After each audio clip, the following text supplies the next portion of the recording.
পানি ছাড়া নৌকার কোনো অস্তিত্ব নাই, নৌকার কোনো ফায়দা নাই। নৌকা পানি ছাড়া গন্তব্যে কখনো পৌঁছতে পারবে না।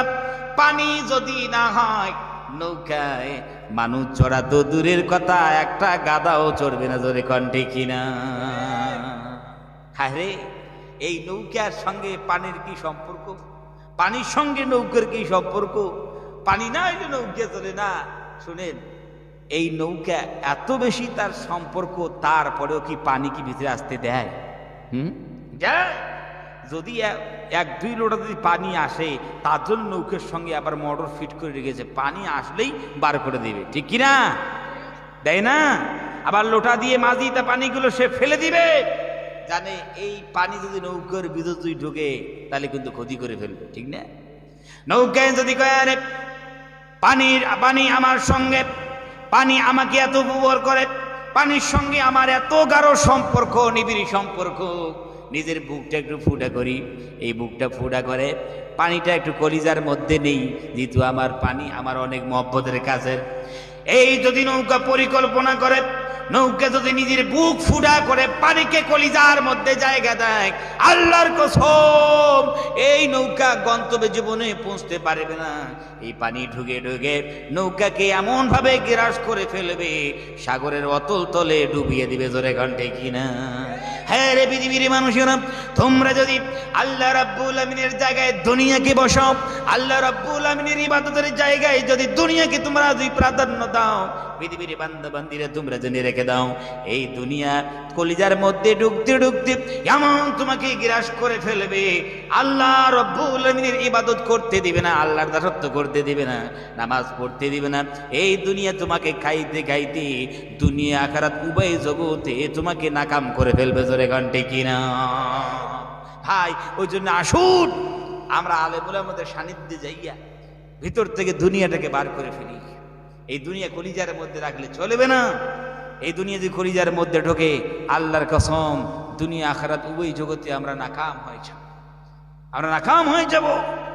ওই জন্য আল্লাহ রাব্বুল আলামিন বলছে, বান্দারে যারা তোমরা সীমালঙ্ঘন করবে, যারা তোমরা দুনিয়াকে প্রাধান্য দিবে, তাদের ঠিকানা হলো জাহান্নাম। কোথায়? জোরে কোন? জাহান্নাম। আর এই দুনিয়াতে আমরা আজীবন থাকার জন্য আসিনি, ঠিক না? একজন কবিতার বাজায় সুন্দর করে বলে, জগা জি লাগানে কি ये दुनिया नहीं है, जगह जी लगाने की ये दुनिया नहीं है, इबरत की जागे तमाशा नहीं है, जगह जी लगाने की दुनिया नहीं है। এটা বন লাগানোর জায়গা নয়, এটা মন বসানোর জায়গা নয়। ইবরত কি গাহে, এটা হচ্ছে শিক্ষা অর্জনের জায়গা, আমলের জায়গা, কোনো নাট্য মঞ্চ না। জোরে কোন ঠিক কিনা? এইখানে যে আজীবন থাকার জন্য আমরা আসিনি, এই দুনিয়া থেকে আমাদেরকে একদিন বিদায় নিতে হবে। ব্যাস, আপনাদেরকে আর একদল মানুষের কথা আমি বলতে চাই। ভাই, আর একদল মানুষ কোন দল মানুষ? যারা জান্নাতে যাবে। রব্বুল আমিন বলেন, وَأَمَّا مَنْ خَافَ مَقَامَ رَبِّهِ وَنَهَى النَّفْسَ عَنِ الْهَوَى فَإِنَّ الْجَنَّةَ هِيَ الْمَأْوَى। আল্লাহু আকবার বলেন।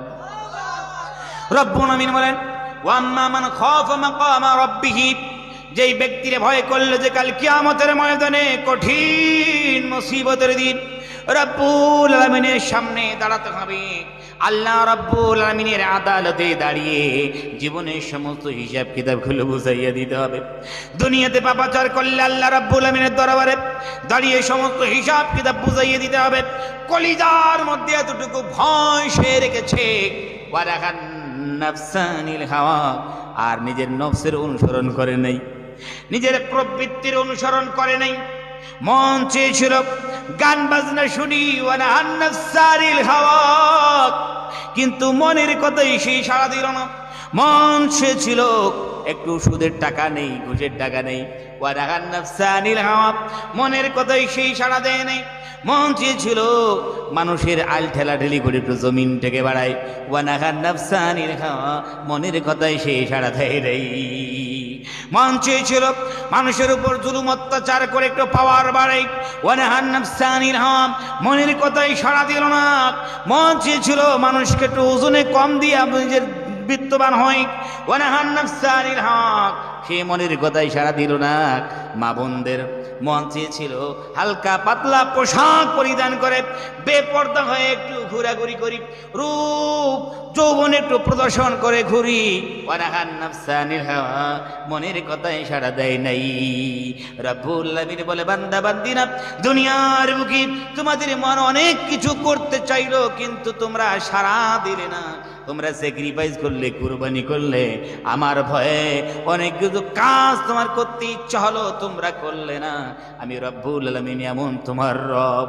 ফা ইন্নাল জান্নাতা হিয়াল মা, ওই সমস্ত বান্দা বান্দিদের জান্নাত হলো ঠিকানা। জোরে গন সুবহানাল্লাহ। জান্নাত ঠিকানা যদি আমরা আল্লাহকে ভয় করতে পারি আর মনের কথায় যদি আমরা সাড়া না দেই, প্রবৃত্তির প্রতি আমরা যদি অনুসরণ না করি, রব্বুল আলামিন জান্নাত আমাদের জন্য ঠিকানা বানাইয়া রেখেছেন। কিন্তু ভাই আজকাল আল্লাহে কই বেশি আমরা ভয় করি না। আজ মানুষ, হায় রে, একটা কথা বলি, যাক, মানুষ একটা মশার কামড়ের ভয়ে প্রতিনিয়ত মশারির তলে ঢোকে, ঠিক কিনে ধরে কর ঢোকে না, কিন্তু আল্লাহর ভয়ে মসজিদ ঢোকে না। আবার কি করে আপনারা? মশার কামড়ে মশারির ভিতরে ঢুকতে মানুষ বাধ্য হচ্ছে, আল্লাহর ভয়ে মসজিদ ঢুকতে বাধ্যই হয় না। তাহলে একটা মশাকে যতটুকু ভয় করি, অতটুকু আমরা আল্লাহকেও ভয় করি না।